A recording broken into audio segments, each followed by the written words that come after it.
Continuing on with section 5.1, we have example 4 here, which is the slope of horizontal and vertical lines. So in A, we want to find the slope of the line here. So again, to find slope, it's our rise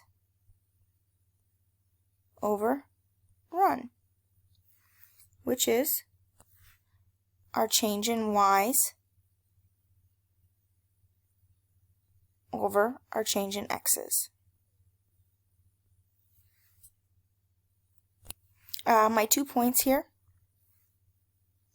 I can either calculate it with my y's and my x's, or I can count my rise and my run since I have a graph. So that's what I'm going to do here. If I look, to go from my point on the left to my point on the right, I don't go up at all.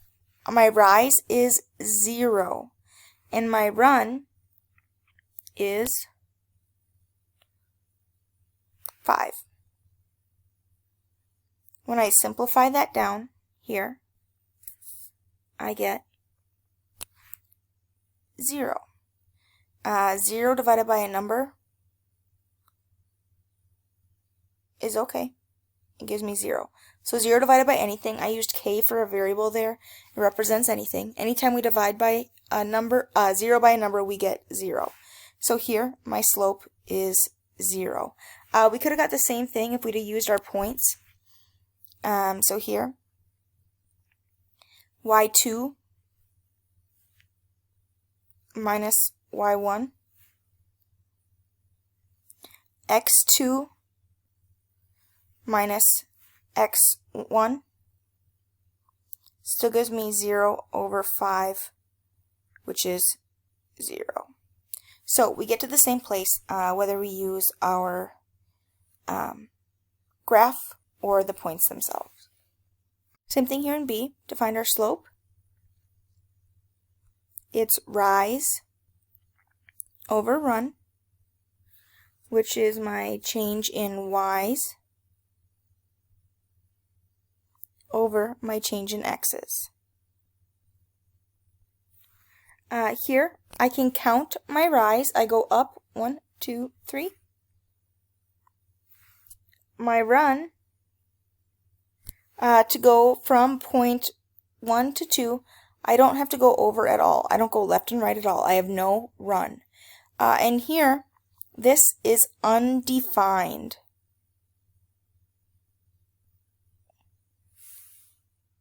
A number divided by 0?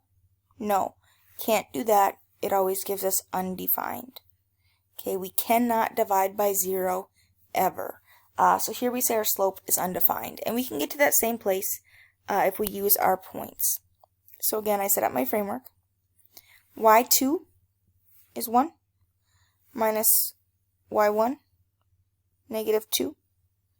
My x2 is negative 2 minus negative 2 again. Minus a negative gives me a plus. So plus 2 there, which gives me 3 over 0, which again takes me to undefined. So that's always going to be the case. If we have a horizontal line, our slope will always be 0. If we have a vertical line, our slope will always be undefined. Now I'll give these a try. To find the slope through the points, remember slope equals rise over run. So I take my change in y's, rise and y's go together, over x's. Doesn't matter which point we pick to be the first one. Remember, ordered pairs are x then y. Set up my framework and plug in my values. So y2 minus y1 minus negative 3 over, since I used 2 first for y's, I have to use 4 first for x's, minus 4. When I simplify here, I get 5 over 0, and we cannot divide by 0. So we say here that our slope is undefined. There is no defined slope. There is no value there. Undefined. In B, again, we're finding the slope. Which is rise over run.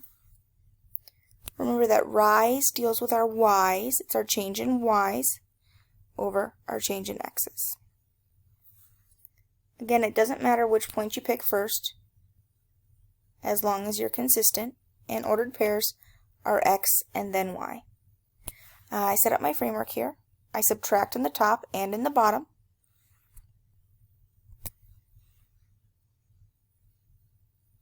So in my numerator and denominator, both of them, I'm finding the difference, the change, which means I subtract. So y2 is negative 3 minus y1, negative 3. x2 is 5 minus x1, negative 1. Here, I get 0 over 6. We can divide by 0. That's okay. We get 0. So here my slope is 0. Last thing here, take note, slopes of lines on page 297. Give that a peek. It'll show us graphically, if we go up from left to right, that's going to be a positive slope. If we go down from left to right, that's going to be a negative slope. Horizontal will always give us a slope of 0, and vertical will always give us an undefined. So we can look at a graph and automatically know positive, negative, 0, or undefined. If it's positive or negative, we actually have to find those values, and that we can do either by counting our rise over run or by using our formula. One way to remember the positive versus the negative slants down. Like if we make an N, it's like the slant on an N for negative. So that's something you can use to help you remember negative slope there. Quick recap here. Ratios can show the relationship between two changing quantities, such as vertical and horizontal change. The slope of a line is the ratio of vertical change over horizontal change. And the slope of the line can be positive, negative, 0, or undefined. And that's all I have for section 5.1.